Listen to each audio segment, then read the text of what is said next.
Welcome to the Contractor Success Forum. Today we are talking about the impact of profit first by the numbers. And at the Contractor Success Forum, we discuss financial strategies for running a more profitable, successful construction business. Check out our show notes and our show page, contractorsuccessforum.com. Subscribe and learn how we can work with you. Share this show with your friends. Today, we have our three long-term construction industry professionals. We have Stephen Brown, construction bond agent with McDaniel Whitley Bonding and Insurance Agency, with over 30 years of experience underwriting and placing bonds for you as contractors. And Wade Carpenter, with Carpenter and Company CPAs, helping contractors nationwide to become permanently profitable for over 30 years. And me, Rob Williams, your profit strategist with Iron Gate Entrepreneurial Support Systems, driving profit in your businesses with decades of vertical integration as a contractor, a manufacturer, an aviator, and a financial strategist in the construction industry. So today, guys, this is such a great session. We talked to our clients and our prospects offline about the impact of profit first by the numbers. What does this mean by the numbers and profit first, and how much profit first can impact business? And I bet we have some examples or some percent changes and what that might mean to somebody in bottom line dollars. Wade, do you have anything to say with us Well, today? yeah, actually, I did a talk last week at the Build Expo here in Atlanta, and we were talking about the ups and downs of construction, things like that. And I threw out the fact that I had seen many times where the receptionist takes home more than the owner in a construction business. And I Yep. was amazed. I looked around the room, there's 6 or 7 heads were like, yeah, exactly. Too often, we don't see the profit, we don't see the reward from our efforts. And sometimes some small changes can make a huge impact on the profitability and what we get to take home. And Stephen, I guess you probably see even more sets of numbers than we do. Being a bond agent, you have a lot of these come across, seeing the bottom line and the percentages and the impact. And I bet you've never seen any contractors that took home less than their secretary, have you? Yeah. Oh, yeah. And a lot of the vendors feeding everybody but themselves. Yeah, I've seen that many, many times, Rob. Well, Wade, I love the way we're talking about the cash flow drivers, and that's the word I use, and the percent changes that we make. But do we ever bring that down to a bottom line? And when you're using profit first, what are some examples and some numbers? I don't know if we want to use the word typical, because nobody's typical, everybody's different, but just some examples of real life. Say we have a $3 million business that may be kind of on the smaller side, but anyway, maybe that's in the middle, that has that, and they change. Can you talk a little bit about some of these drivers and these percent changes, and maybe how many dollars is that? Well, I mean, it depends on, we've kicked around several things. I actually do have one that we talk about in that boot camp we've got coming up on this, but that was actually right in the 3 million. It was about the range we were talking about. And we talk about these little 1% here, 1% there, and it doesn't sound like much. But when we work on our price, when we work on our margins, if we work on our overhead, and we've got an example where we were just doing these 1% here in these different categories on the profitability side, and it came out to about an 18%. So, I mean, Yeah, bottom line, their profit, they were struggling, and their profit went up just over $500,000. so 18%. Wow. So let's see, I 500. mean, if you do the math, it doesn't work up to 18%. If you take 1 plus 1 plus 1, it does not equal 18%. But when you compound these things, it definitely brings that, it's a compound effect. Yeah, And so that's great. So when in profit first, I guess maybe we're talking to some people today that have actually looked at profit first, and we have these target allocation percentages. And so if we're talking about an 18% increase, the way this works typically is we get where people are now, their present state and the percents. Then we build what percentage targets we want, where we want to be after our time working with them, whether it's 4 quarters or 2 years or whatever that is. But it's very typical to see a 20% increase overall on these allocation percentages. And I was just doing my math, and that $500,000 realization, I backed into it, and that may only be a $3 million company. So we're not talking about, to realize a $500,000 difference. You don't have to be a $100 million company to do this. This is the everyday guys that we see, that you can have these really large impacts that may have been making $50,000, like Stephen was talking about earlier, but before we started the show, where maybe that company should be bringing in to the bottom line about another $500,000, and we're leaving that on the table. And when we talk about it in terms of percents, I think we lose the impact, and people don't get that. I agree, Rob, because that percent really makes all the difference in the world. Because not only are you talking about managing your profit, where you get that percent, that little extra amount, and like Wade said, how it compounds, but also this, at the same time, you're having costs that are compounding. You're getting little things in there that are compounding. One of my general contractors was very successful at tweaking profits because they were so good to their vendors. They were always getting the best pipe prices, material prices. Their vendors so beloved them that they were just humiliated not to just kill to do the best job for them. And it was just simply because they appreciated them and paid them on time. But that's just one example. Then you've got all the internal cost of running your company. And so many times contractors get hung up on their fixed costs that they don't even think about it. That incremental change of compounding costs, like Wade just said, that's what creeps up on you and catches you from behind. It's Yeah. just these small changes. In the class, we're going through this example that we put together. It's not only profit, but if you work on the cash flow drivers simultaneously with the profit drivers, then in the case study that I had done, it bumped up the cash flow by not just 500,000, but 750,000 almost. And the other piece of this that people don't realize, that sometimes it's hard to sell a construction company, but when they do, when you build it so that you don't have to be there and it runs by itself, you got a great profitable machine, you are building the value. Typically, we express the value of a business in a multiple of cash or revenue, whatever. But in his scenario, we actually bumped that value of his business by $2.5 million. Wow. And people do Mm. not realize how simple changes, and they're not simple. I shouldn't make them sound like they're simple, but small changes can have a huge impact. Small changes. Yeah. I love the way you just broke that down, Wade, because you have cash flow drivers and you have profit drivers. And you just reminded me right then, you also have drivers of the value of your business and how that number can change as a multiple. Say maybe it's 5 times or 10 times of whatever that earnings that you're making for that year, the value of your business can go up.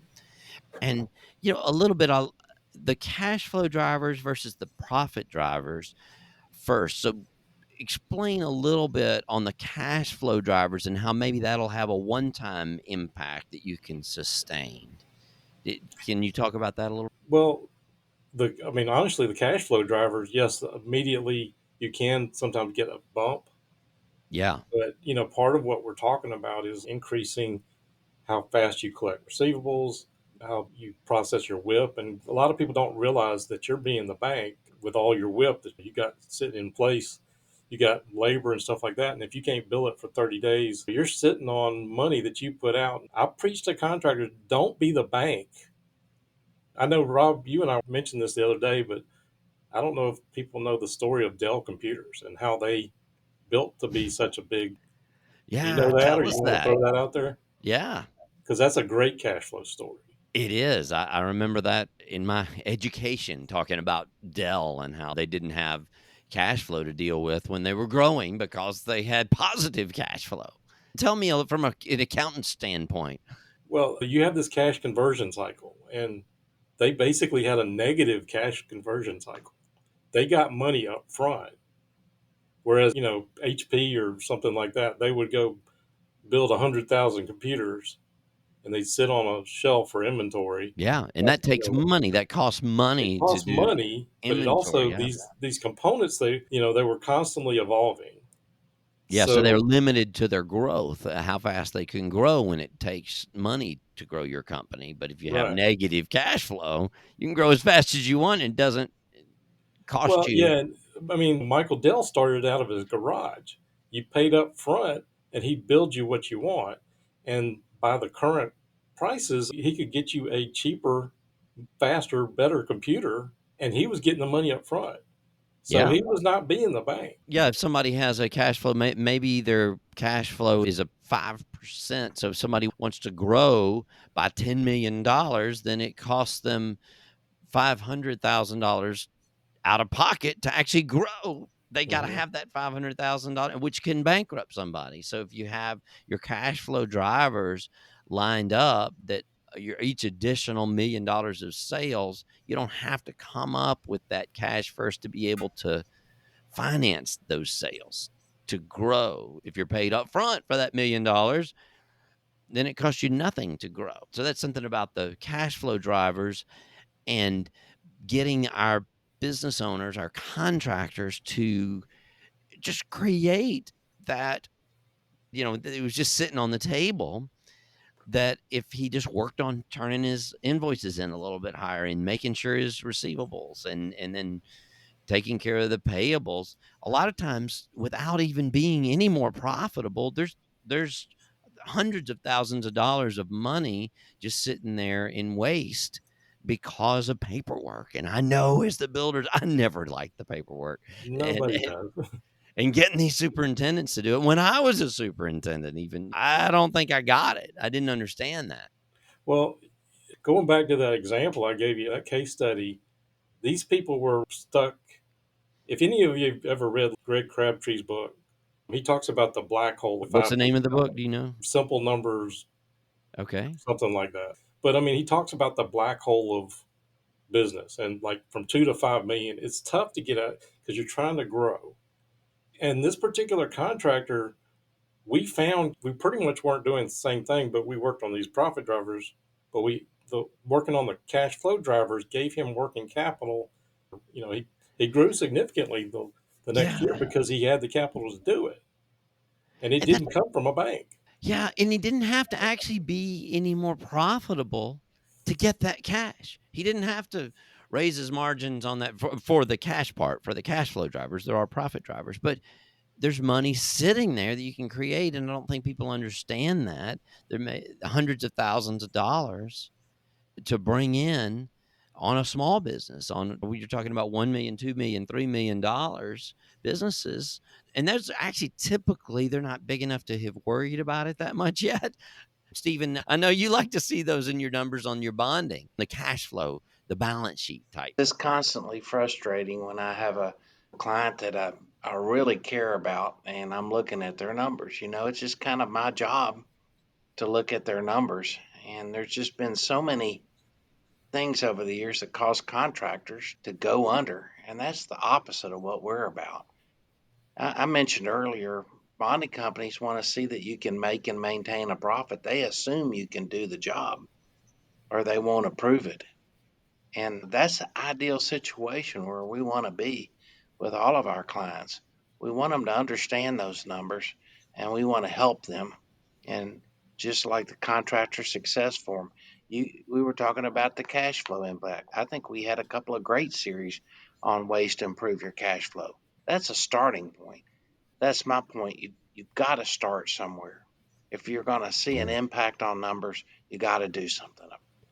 Yeah. In my head, I was just having the thought of, as builders grow, which we're have seeing so much of that right now with the boom in the economy, as they grow, if they're not watching these cash flow drivers that are not profit, because we're used to watching profit, that's everybody kind of gets profit, I think.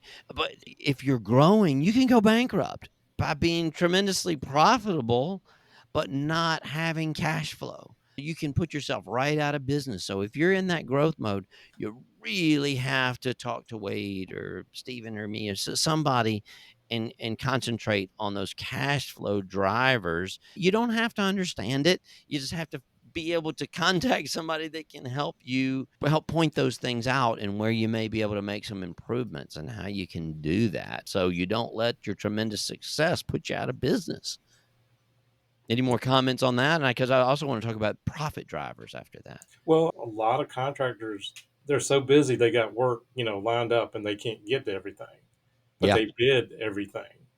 Yep. And they say, well, I can't raise my prices or I won't get the job. Well, maybe you're doing jobs that you shouldn't be doing. Martin gave was it last week or the week before? Yeah. Was talking about, should you do all these? You got a big lot of things, but you're going to cut your price. But you've already got way more stuff than you can do already. Why should you cut your price? And the Right. other thing that I was talking about at the Build Expo last week, everybody's complaining about construction supplies, lumber, those kind of things have not gone down, but people are not raising their prices, Yeah. and you have to. Yeah. So now we're talking about the profit drivers. We're talking about the cash flow drivers, your inventory levels, and cost of things. And if you change that, that's sort of a one-time kick that you keep working on that you get. But now we're talking about the profit drivers, you raise your profits and you get your percentages up there and say you improved this by 1% and this 1% and this 1%, maybe something else 10%, as we see that in our TAPs, target allocation percentages. When you see that, that's year after year after year. So if you make an improvement of, let's just say, a 10%, and some people make 20% or more, but if it was only 10% on a $3 million company, that's $300,000 a year to the bottom line. That's not sales, that's profit. And you're maybe on the same amount of sales. So it's $300,000 this year, $300,000 the next year. Maybe it's more than that because you're going to grow. So the impact of looking at this, it's not insignificant. Everybody's always worried about making more sales, more sales, more sales. And they think working on this stuff is just a little tiny thing and they don't have time for that. And when you're looking at that, this is where your time needs to be, unless you don't have any sales. you know. Right. So cash flow drivers, Stephen, I don't know if you've thought about that. Help me understand whether I'm communicating it well between cash flow drivers and profit drivers. Well, I think Wade put it perfectly when he said, and you as well, when you said you can be making profit and have no cash flow and go out of business. Managing what comes in and goes out is how you stay in business. I had a contractor once who had everything going for him. He had always paid people promptly. And because Mm-hmm. of some circumstances that were out of his control, he had to pay them a little bit slower.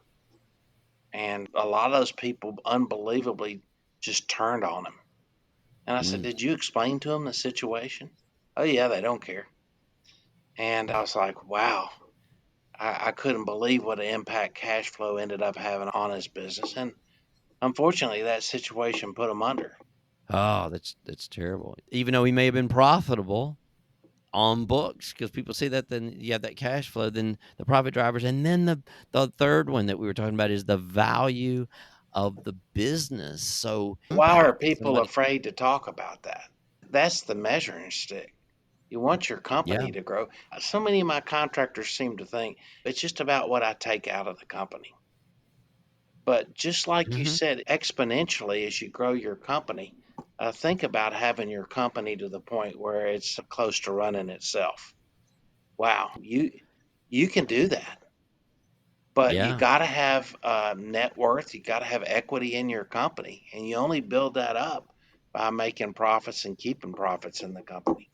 So it all ties together. And I think yeah, that what you offer is a great coaching service to help yeah, people understand that. yeah.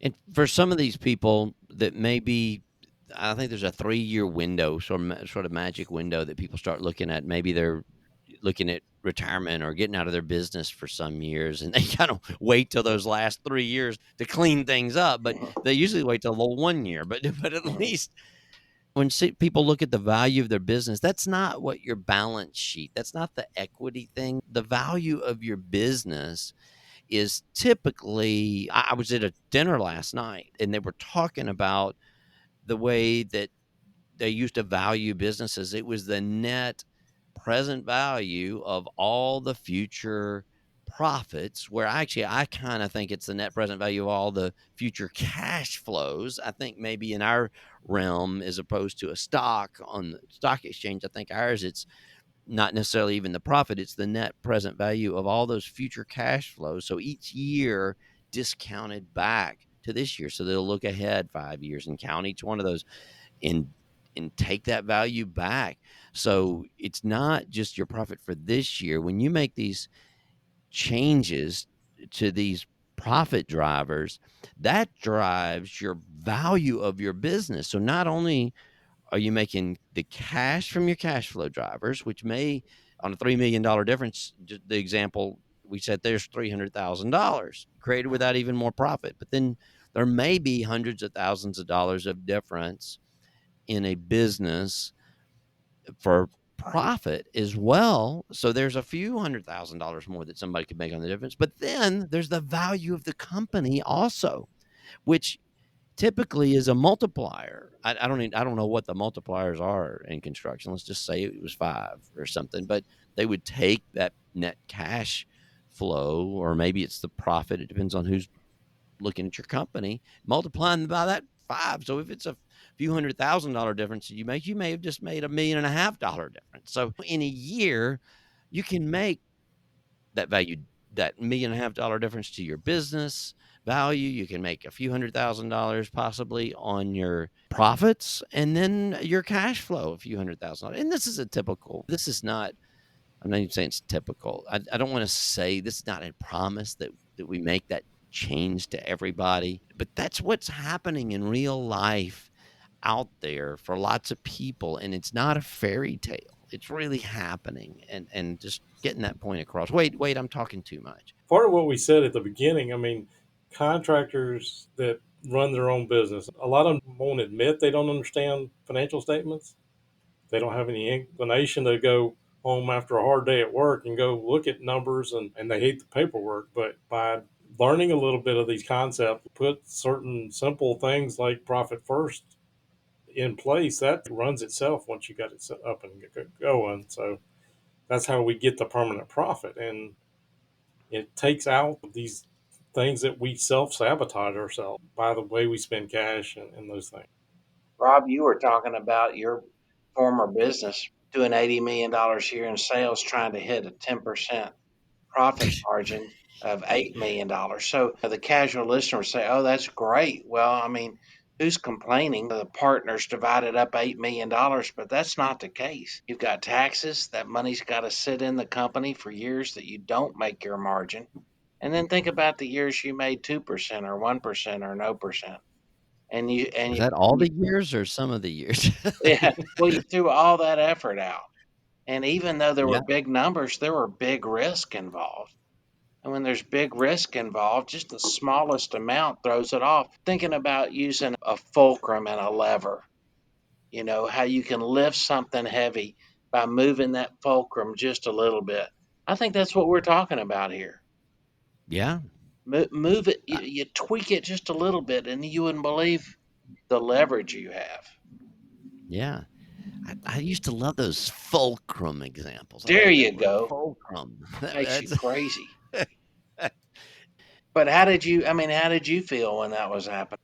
Well, I wish we had had profit first, because we were always making our sales projections and we were always very optimistic. So even as we grew, we always thought we were going to sell more. I don't know that we ever sold more than we thought we were going to sell. We had some monthly targets and we did some great goals, but when we were budgeting, it was budgeted off what we thought we were selling. And everything I can remember, I'm sure maybe we made our sales goals sometimes, but it seems we always overestimated how many we were going to sell, and then construction was always falling behind. So our margins to the bottom line were always much, much lower, and we didn't have a profit first system. And that's actually what attracted me to profit first. When I saw it, it was the lights came on and the clouds opened, and I was like, hey, where has this been for the last few decades? Because that constant monthly accountability of seeing those bank accounts and seeing how much is in there would have changed our budgets, because we had our budget, so we were always on budget. I stayed on budget, in a lot of years I was right on budget for a loss, so our costs were right there. But you're right, even there, I mean, those little bitty percentages made millions and millions of dollars of difference, and we didn't think about the impacts of those. Heck, we wouldn't know for 6 months how much it was the middle of the next year before we finally figured out how much money we made for the previous year. Yeah. um, One half Putting of all that one stuff percent together. of your sales would have been $400,000 if you were doing $80 million a year. But Yeah. nevertheless, I think the most interesting part of this talk today was the comment that Wade made about the compounding of things. You can't Mm, just say it's 12 months worth of expenses or income. Everything compounds in this life of ours by increments. And that's what you measure. That's what you help get on top of. yeah. Well, Wade, do you have any more comments? I mean, the one thing you say about the cash flow, there is usually a big bump to begin with, but those things continue as well. I mean, if Mm-hmm. you continue to maintain those systems that get you to that cash flow, that will stop you from spending so much money being the bank for everybody else. Yeah, there's so many things. So we'll have a lot more ideas and shows and talking about like this, and taking some real numbers in here is really impactful to me, because I even forget. I think I told you all before the show is I'm talking to people and I'm doing this on a daily basis, and I make mistakes in my head about how impactful this is by a whole decimal point or even two sometimes. I'm sitting here talking to somebody and I'm thinking, okay, there's $5,000. We'll do this. I'm like, wait, no, that's $50,000. No, wait a minute. That would be $500,000. And I get excited sometimes when I do the math, because our brains don't let us instinctively do that math in our head, and you have to write this down. So talk to some people, get an assessment done, do something, and look at your business from somebody that can give you that information and see what potential might be there. If you're wondering about this, you don't have to know this. You need to know how to go build this stuff and deal with running your operations. So you don't have to be a math major to figure this out, or a finance guy. There are people out there that just do that can't do your job. Yeah, you So remember back in the 70s and 80s, those metal ball things they had, and you'd click one and they would click back and forth. You yeah, got to pull that first ball out and click it first. Got to start somewhere to get that yeah, momentum going. yeah. Well, great. We'll wrap up for today. And today was a great day talking about the impact of profit first by the numbers, and how much impact that can actually have in terms of dollars. This is definitely no promise or any scheme or something that you'll get these things, but we do see it every day. We see these things. These are the type of potential impacts you can have if you're not watching this, not working on your business, because you're working in your business, as everybody says over and over again. So thanks a lot. This is the Contractor Success Forum. Go see us at contractorsuccessforum.com. And we have Wade Carpenter with Carpenter and Company CPAs. Look in the show notes for his contact information. And Stephen Brown with McDaniel Whitley Bonding and Insurance Agency. And I'm Rob Williams with Irongate Entrepreneurial Support Systems. And thank you for listening today, and drive those cash flow drivers, profit drivers, and the value of your business, and have a great day. Thanks.